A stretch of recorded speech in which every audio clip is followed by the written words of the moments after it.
ఆంజనేయ సుహాస్ 4 ఏళ్ళు అయిపోయిందంట colour photo వచ్చి. 4 సంవత్సరాలు అయిందా? తెలియకుండా వెళ్ళిపోయింది టైం అంతా.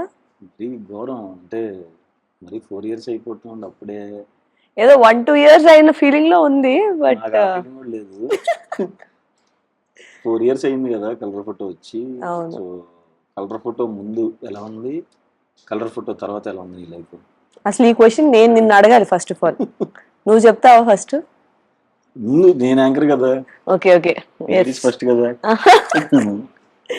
సో 4 సంవత్సరాల క్రితం నుంచి ఇప్పటికి లైఫ్ అన్నది చాలా మార్పు వచ్చింది. మొదటిగా ముందు మనకి ఒక యాక్టర్ కింద సీరియస్ గా తీసుకోవడానికి అది కొంచెం హెసిటేట్ చేసిన, కొంచెం ఆలోచించిన. 4 ఇయర్స్ నుంచి లైఫ్ అనేది కంప్లీట్ ఒక టర్న్ ఓవర్, ఒక 180 degrees మారిపోయింది. మనకి ఒక యాక్టర్ కింద సీరియస్ గా తీసుకున్నారు మనల్ని, ఒక పర్ఫార్మెన్స్ వైజ్ లోని ఒక మంచి పేరు వచ్చింది, ఒక మంచి సినిమా చేసాం, ఒక చిన్న పొజిషన్ నుంచి ఒక క్రెడిబుల్ పొజిషన్ కి వచ్చి మన చుట్టుపక్కల ఉన్న ఆడియన్స్ నుంచే మనకి ప్రేమ కాదు, ఒక జాతీయ స్థాయిలో కూడా మనకి మంచి రికగ్నిషన్ వచ్చింది. అంటే ఇంకా బియాండ్ ఎక్స్పెక్టేషన్స్, మన ఊహకి మించి వెళ్ళింది ఆ సినిమా. కానీ దానివల్ల నాకు చాలా వర్క్ వచ్చింది, చాలా రికగ్నిషన్ వచ్చింది, చాలా రెస్పెక్ట్ వచ్చింది. ఈ విధంగా నాకు ఒక చాలా డిఫరెంట్ పాత్రలు ఎంచుకునే ఒక అవకాశం దొరికింది. బట్ నాకు నిన్ను అడగాలని ఉంది, అసలు 4 years లో నీ లైఫ్ లో ఎలాంటి చేంజెస్ వచ్చాయి? నా లైఫ్ లో నిజంగా చాలా చేంజెస్ వచ్చినాయి. అంటే అంతకుముందు క్యారెక్టర్స్ చేసేవాళ్ళం కదా, హీరో అయ్యే వాటికి నమ్మలేదు. అలా రియలైజ్ అయ్యేలోపు అయిపోయినాయి. ఒక 5 సినిమాలు రిలీజ్ అయిపోయినాయి, ఇంకొక 5 సినిమాలు షూటింగ్ లో ఉన్నాయి. ఓ మై గాడ్, చాలా బాగుంది. 5 సినిమాలు వరుస కంటిన్యూస్ గా ప్యారలల్ గా చేస్తున్నావా? బాగుంది. అంటే సెలెక్ట్ చేసుకుని కదా, మనం సెలెక్ట్ చేసుకునే పొజిషన్ దాకా వచ్చామని చాలా హ్యాపీగా ఉంది. అవును, మనకి అర్థం అవుద్ది ఆ గ్రోత్ ఎలా ఉంది అన్నది.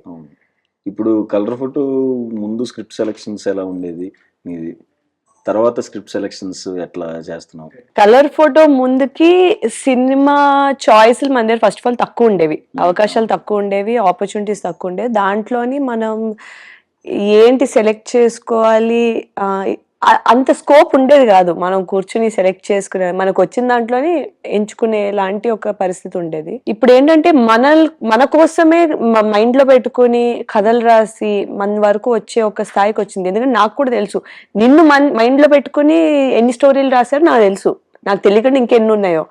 సో అలాంటి ఒక పొజిషన్ కి రాగలిగాం. ఓకే, ఈ క్యారెక్టర్ లోనైతే చాందిని బాగుంటది, లేదా ఇలాంటి క్యారెక్టర్ అమ్మాయికి సూట్ అవుతుంది, ఇలాంటి విషయాల్లోని బాగా హెల్ప్ అయింది నాకు. అంతే కదా క్వశ్చన్? అదే, అంటే ఎలా సెలెక్ట్ చేసుకుంటున్నావు, ఎంత కాన్ఫిడెన్స్ లో ఉన్నావు? ఇప్పుడు బికాజ్ మనకి ఒక స్టాండర్డ్ సెట్ అయింది కాబట్టి అక్కడి నుంచి మనం ఒక క్యారెక్టర్ కింద ఎలా ఎక్స్ప్లోర్ చేయొచ్చు, వేరే వేరియేషన్స్ ఉన్న ఒక క్యారెక్టర్స్. ఇప్పుడు నువ్వు నెగటివ్ రోల్స్ చేసావు, నేను నెగటివ్ రోల్స్ చేశాను. మనం ఏంటంటే ఒక బాక్స్ లోని పెట్టకుండా ఏ పాత్ర అయినా మనం పోషించగలం, ఎలాంటివైనా చేయగలం అనే ఒక మైండ్ సెట్ తోని చూస్ చేసుకుంటూ ఉన్నాం. సో అదేంటంటే ఇప్పటికీ కొంచెం అది జనాల దృష్టిలోకి కానీ వెళ్ళింది. ఓకే, పాత్రలు వేరే చూస్ చేసుకుంటుంది, డిఫరెంట్ గా పర్ఫామ్ చేసే ఒక స్కోప్ ఉన్న క్యారెక్టర్స్ చేస్తుంది, సినిమాలు మంచి సినిమాలు చేస్తుంది అని ఒక పేరు వచ్చింది. సో అదేంటంటే రావడం ఎంత కష్టం, దాన్ని మెయింటైన్ చేయడం, దాన్ని అలా క్యారీ చేయడం ఇంకా కష్టం. అది అప్పుడు నేను రియలైజ్ అవ్వలేదు. ఇప్పుడు ఏంటంటే మనకు వచ్చే దాంట్లో ఎంత డీప్ గా ఆలోచించాలి, ఎంత కరెక్ట్ గా మనం అడిగేయాలి, ప్రతి అడుగు ఆచితూచి వేయాలి అనే ఒక రెస్పాన్సిబిలిటీ కూడా వచ్చింది. అక్కడ వరకు ఒక కష్టం అంటే అక్కడి నుంచి ఇంకో కష్టం బేసిక్లీ. బట్ అట్లీస్ట్ అక్కడి నుంచి వచ్చే కష్టం కొంచెం ప్రూవ్ అని కాకుండా ఇంకొంచెం ఓకే కన్సిస్టెన్సీ కోసం చేస్తున్న ఒక ప్రయత్నం ఇప్పుడు నాది. కలర్ ఫోటో తీసేద్దాం. కలర్ ఫోటో కాకుండా తర్వాత నీ ఫేవరెట్ ఫిల్మ్ ఏది? నీది? నాదా?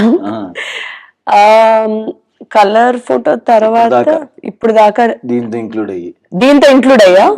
ఏం నువ్వు నాగే బౌన్సర్లు వేస్తున్నావు? రిలీజ్ అయిన సినిమాల్లోని ఇప్పటి వరకు ఉన్న దాంట్లో నాకు బాగా నచ్చిన సినిమా అయితే గామి. దానికి నీకు కూడానా మంచి రెస్పాన్స్ వచ్చింది ఆడియన్స్ నుంచి, ఫిల్మ్ మేకర్స్ నుంచి, సినీ ఫైల్స్ నుంచి. అది పక్కన పెడితే ఇప్పుడు నెక్స్ట్ రాబోయే సినిమాలోని ఇప్పుడు ఏవం జూన్ 14th రిలీజ్ అవుతుంది. ఇంత పాటు మ్యూజిక్ షాప్ మూర్తి కూడా రిలీజ్ అవుతుంది.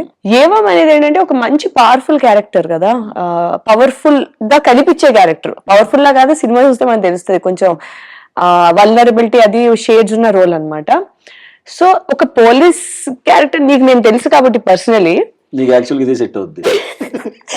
ఆ విధంగా నాకు ఏంటంటే చాలా ఒక ఎప్పటి నుంచో నేను ఇలాంటి క్యారెక్టర్లు చూసుకుంటే బాగుంటది, మా ఫ్యామిలీ కూడా ఇలాంటి క్యారెక్టర్లు చూసుకుంటే బాగుంటది, నా ఫ్రెండ్స్ కింద మీరు కూడా ఆహా ఈ క్యారెక్టర్ బాగానే సెట్ అయిందే అనుకుంటున్నారు. ఆ కైండ్ ఆఫ్ సాటిస్ఫాక్షన్ ఫుల్ఫిల్ అయింది. దాంట్లో మనం ఈ క్యారెక్టర్ ఎటువంటి వేరియేషన్ తీసుకురావచ్చు అనే ఒక యాక్టింగ్ ప్రాసెస్ ఉన్నది కూడా మనకి సాటిస్ఫై అయింది. సో 1 stone 2 birds లాగా నాకు వర్కౌట్ అయింది ఏవం అనేది. ఫెంటాస్టిక్. గామిలో కూడా నువ్వు పవర్ఫుల్ క్యారెక్టర్ అంటే చాందిని చూస్తున్నట్టే ఉంది. దాంట్లో కూడా కలర్ ఫోటోలో ఏం కాదు, ఆమె ఎవరో చేసి వెళ్ళింది. ఇందులో అయితే ట్రైలర్ చూసినప్పుడు అయితే చాందిని పర్ఫెక్ట్ సెట్ అయ్యి ఇండివిజువల్ గా చాలా స్ట్రాంగ్ కాబట్టి అది ఇంకా ఇన్వాల్వ్ అయి చేసాం అనుకుంటున్నా. కొంచెం అవును. పోలీస్ ఆఫీసర్ ఫస్ట్ టైం కదా? Police officer first time. ఎలా అనిపించింది మరి? ఆ యూనిఫామ్ వేసుకోగానే ఒక తెలియని ఒక కైండ్ ఆఫ్ కాన్ఫిడెన్స్ వస్తుంది. అదేటా ఆపాలనిపించేది మ్యామ్. మళ్ళీ అంత రెడీ అయ్యి పోలీస్ ఆఫీసర్ ఎందుకు వచ్చిందని డౌట్లు వస్తాయి. కానీ నాకు చాలా సార్లు అది వేసుకుని అసలు క్యాజువల్ గా కార్ లో వెళ్ళిపోయి ఎవరినైనా ఎవరు చేసే ఇట్రా నువ్వు దా మొత్తం స్టేషన్ రా అని చెప్పి ఊరికే చెయ్యాలనిపించింది. కానీ మరి చట్టాన్ని మన చేతులు చండాలంగా ఉంటుందని చెప్పి చేయలేదు. బట్ అది వేసుకోగానే ఒక ఫీల్ వస్తుంది. దాంతో ఏంటంటే మనం నడిచే విధానం మారిపోద్ది, లాఠీ పట్టుకునే విధానం మారిపోద్ది. గన్ హెవీగా లేదు, గన్ కొంచెం లోడ్ మారిపోయింది. చంద్రముఖిని చూడండి మారిపోతుంది, చెప్తాను మెల్లగా అని చెప్తున్నా ఎగిరిపోతున్నాయి.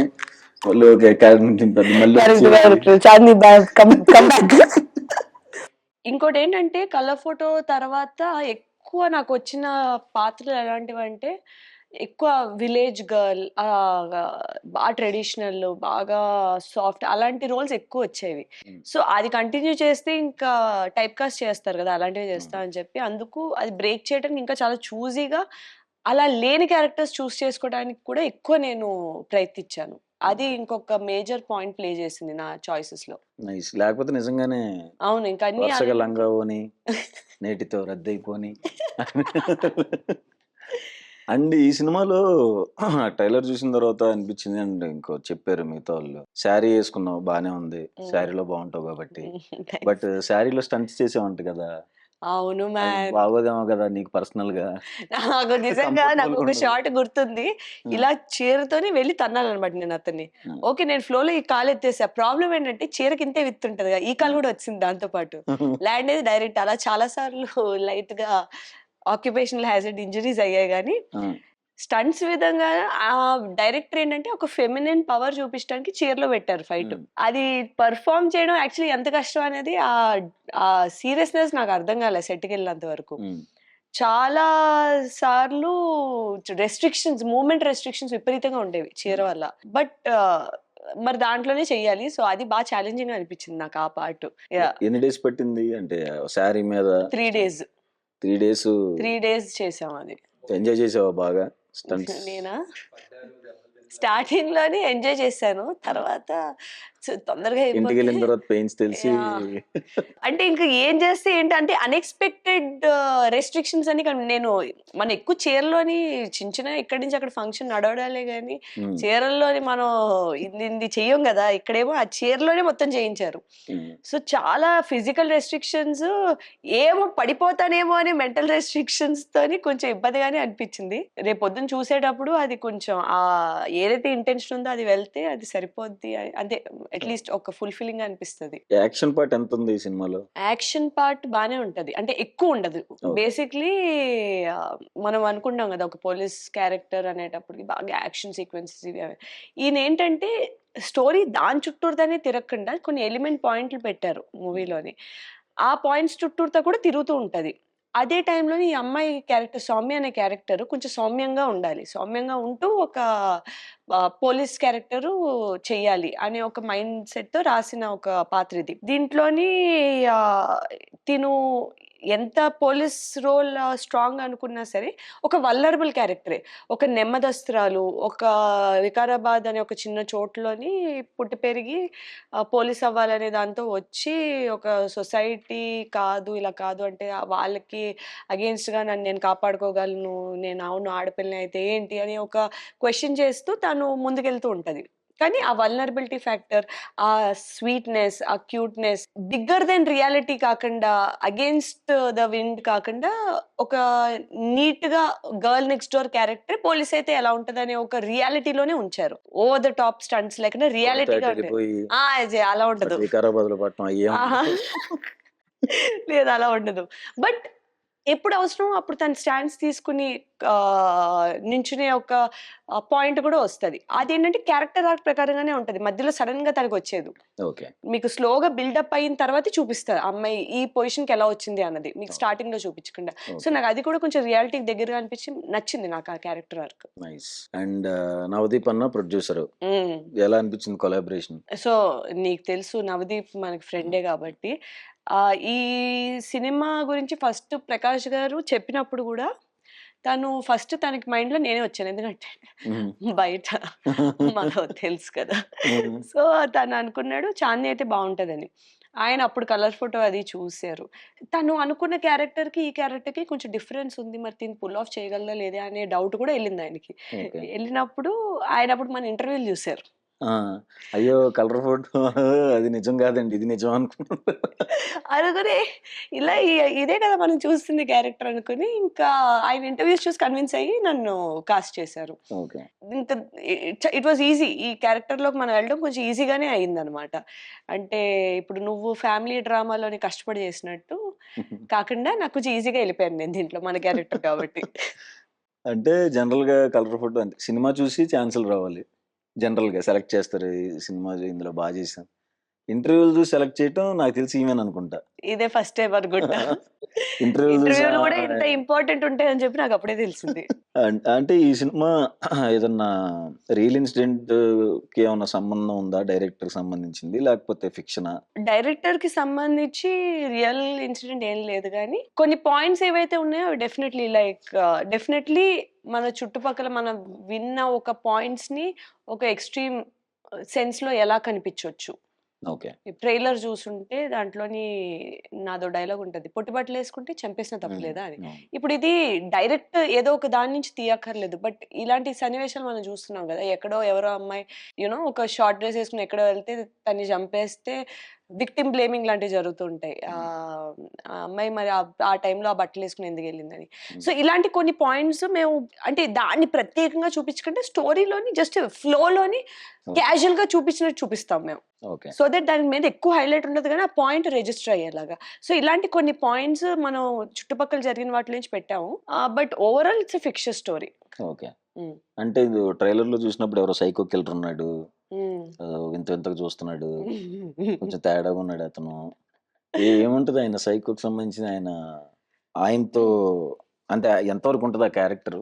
సో, 'వశిష్ఠ సింహ' తను చేశాడు. హ్మ్. ఆయన మనకి ఈ 'కేజీఎఫ్‌లో' చేశారు. అవును. ఆయన 'నారప్ప' వీటన్ని చేశారు. చాలా మంచి యాక్టరు. అతని వాయిస్ బాగా గంభీరంగా ఉంటది. పాడితే ఆల్ ఆఫ్ దిస్. ఈ రోల్ ఏంటంటే ఆయనది ఏ నేను సరిపోనా అనే ఒక క్యారెక్టర్. బేసిక్‌లీ మనకిప్పుడు యంగ్ యూత్ అబ్బాయిలు ఉంటారు గదా! అబ్బాయిలు గాని, అమ్మాయిలు గాని మనకి ఎలా ఉంటదంటే, ఇలా అనుకుంటున్నా, అలా అనుకుంటున్నా అంటే మనసులో అనిపిస్తది. నేను సరిపోనా? అక్కడే ఎళ్ళాలా? మనం సరిపోమా? అనిపిస్తది గదా! అది ఒక స్పెసిఫిక్ పాయింట్ ఆఫ్ వ్యూలో చూపిస్తాం ఇది. ఓకే. అతని క్యారెక్టర్. డార్క్ క్యారెక్టర్ అది.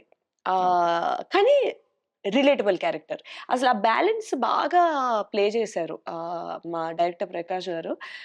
క్యారెక్టర్స్‌కి ఏది బ్లాక్ అండ్ వైట్ కింద చూపించలేదు. అన్నీ ఒక గ్రేష్ క్యారెక్టర్స్ కిందే చూపించారు. ఇంకోటేంటంటే ఏవైతే పాత్రలున్నాయో ప్రతి ఒక్కళ్ళకి ఒక ట్యాగ్‌లైన్ ఉంటది. ఇప్పుడు అశ్వుదేమో నా బాడీ సూపర్ డీలక్స్. హ్మ్. భరత్‌దేమో there are no coincidences in a crime only mistakes. So, ఇలా ఇప్పుడు ఇవన్నీ ఏంటంటే ఎక్కడి నుంచో వచ్చిన క్యారెక్టర్స్ కాదు, మన చుట్టుపక్కల ఉన్న క్యారెక్టర్స్నే పెట్టి తీసినట్టు ఉంటుంది. సో సినిమాకి ఎవరైనా రేపు పొద్దున వెళ్ళి చూసినప్పుడు ఏదో ఒక క్యారెక్టర్తో కనెక్ట్ అవుతారు. అది సౌమ్య క్యారెక్టర్ అయి ఉండొచ్చు, యుగంధర్ క్యారెక్టర్ నాకు వశిష్ఠ అన్నా కదా, అతని క్యారెక్టర్ అయి ఉండొచ్చు, భరత్ క్యారెక్టర్ అయి ఉండొచ్చు, అశు క్యారెక్టర్ అయి ఉండొచ్చు, లేదా గోపరాజముల గారు ఉన్నారు ఇందులోని. డిఫరెంట్ క్యారెక్టర్స్ ఉంటాయి కాబట్టి ఒక్క డ్రైవింగ్ ఫోర్స్ కాదు మనకి, ఒకళ్ళే రిలేట్ అయ్యేలా. సో వెళ్ళే వాళ్ళ బట్టి వాళ్ళు ఎటువంటి పరిశ్రమాల్లో పెరిగారు, వాళ్ళ మైండ్ సెట్ ఎలా ఉంది బట్టి ఒకరికి ఒక క్యారెక్టర్ కనెక్ట్ అవుద్ది. అండ్ ఏవం అనే దాని టైటిల్ మీనింగ్ కూడా ఇది ఇలా జరిగింది, ఇది మంచి జరిగింది, చెడు జరిగింది, కరెక్ట్ జరిగింది అవే ఉండదు. జరిగింది ఇలా చూపిస్తాం, అన్ని గ్రేష్ గా చూపిస్తున్నాం. దాని టేక్అవే ఏంటి అన్నది ఆడియన్స్ మీద డిపెండ్ అయి ఉంటుంది, ఏ క్యారెక్టర్ కనెక్ట్ అయ్యి వెళ్ళారు అని. ఈ పాయింట్స్ కూడా నాకు బాగా నచ్చింది ఈ మూవీలో. గోపరాజరమణ సార్ కూడా చాలా నీట్ గా ఒక పోలీస్ బాబాయ్ కరెక్ట్ గా సెట్ అయ్యారు అసలు ఆయనతో నేను ఆల్రెడీ ముందు ఒక సినిమా కూడా చేశాను. సో దాంట్లోని అతనికి నాకు ఎక్కువ ఇంటరాక్షన్ ఉండేది కదా, దీంట్లో బాగా ఇంటరాక్షన్ ఉంటది అనమాట. ఆయన క్యారెక్టర్ చాలా క్యూట్ గా ఉంటది ఈ మూవీలో. ఒక పక్క నుంచి ఒక డ్రైవింగ్ ఫ్యాక్టర్ కింద ఉన్న కథకి చాలా క్యూట్ గా మంచి కామెడీ యాంగిల్ చూపిస్తారు ఆయనది. బెస్ట్ పార్ట్ ఏం లేదంటే నాలోన లైట్ కామెడీ యాంగిల్ చూపిస్తారు, ఆయనలోన కామెడీ యాంగిల్ చూపిస్తారు. ఇలా ఎక్స్ప్లోర్ చేయలేని చిన్న చిన్నవి చూపిస్తూ ఉంటారు, అది కూడా బాగా వచ్చింది. ఓకే, ఇందులో సీరియల్ కిల్లర్ ఉన్నాడు, తనతో హ్యాండిల్ చేయటం ఎంత కష్టం అనిపించింది? ఒక సీరియల్ కిల్లర్ ని హ్యాండిల్ చేయడం ఎంత కష్టమో నువ్వు నన్ను అడుగుతున్నావా కుమార్? ఫ్రమ్ హిట్ టు అంటే సైకోలు పలు రకాలు, అందులో నేను ఒక రకమైన సైకో, ఇందులో చూస్తుంటే అతను ఒక రకమైన సైకో, ఫ్యామిలీ డ్రామాలో కైండ్ ఆఫ్ సైకో. సో ఒక్కొక్కరు ఒక్కొక్క సైకో లాగా ఉంటారు కదా, ఈ సైకో కిల్లర్ ని ఎలా హ్యాండిల్ చేసావని? ఈ సైకో కిల్లర్ ని నీకంటే నేనే పెద్ద సైకోన్ రా అని చెప్పి రివర్స్ కొట్టి అది వాళ్ళకి ఇంకా తెలియదుగా, లాస్ట్ లో మనం చూపిస్తాం ఎట్రా సైకో నీకంటే మనం ఉన్నామని. మన లైట్ గా రియల్ లైఫ్ చూపించేటప్పటికి ఆడే బయటకు వచ్చాడు. ఇప్పుడు ఆ స్టంట్స్ అన్ని తనతోనే ఉంటాయా? ఆ సినిమా చూడాలా మరి? ప్రీమియర్ కి ఏమైనా పిలుస్తారా లేకపోతే డైరెక్ట్ థియేటర్ లోనేనా? నేను అసలు యాక్చువల్లీ నేను ప్రీమియర్ కి ఇన్వైట్ చేద్దాం వస్తే ఇలా ఏమో ఇంటర్వ్యూ పెట్టారు. ఓహో, మాకైతే ప్రీమియర్ టికెట్ ఉంటుందా? ఏం మాట్లాడుతున్నావు అసలు, నా పక్కనే నువ్వు మధ్యలో ఎక్కడికి వెళ్ళకూడదు కదా, నేను పట్టుకుని కూర్చుంటాను సినిమా మొత్తం చూపించడానికి. మాకు ఎవరైనా కలర్ ఫోటో తీసారా? ఎవరు కలర్ ఫోటో కాదు కానీ కలిసి ఫోటో దిగుదాం ఆగు. సో ఏవం మా చాందిని చౌదరి చేసిన ఏవం జూన్ 14వ తారీఖున థియేటర్స్ లో రిలీజ్ అవుతుంది. అందరూ తప్పకుండా చూడండి, ట్రైలర్ చాలా ఇంట్రెస్టింగ్ ఉంది, సినిమా ఇంకా బాగుంటుందని అనుకుంటున్నాం. తను డిసప్పాయింట్ చేయదని నమ్మకంతో 14వ తారీఖు అందరం కలిసి థియేటర్లో చూద్దాం. Thank you Suhas, thank you so much. Hi, hello. Mesmerise చేసే మూవీ ముచ్చట్లు, రిలీజ్ అయిన వెంటనే రివ్యూస్, మీ అభిమాన తారల రియల్ స్టోరీస్, సినిమా సమాచారం ఏదైనా క్షణాల్లో మీ చెంతకు. మరింకెందుకు ఆలస్యం, యోయో సినీ టాకీస్ ని సబ్స్క్రైబ్ చేసుకోండి. హలో నోటిఫికేషన్ కోసం గంట కొట్టడం అస్సలు మర్చిపోకండి.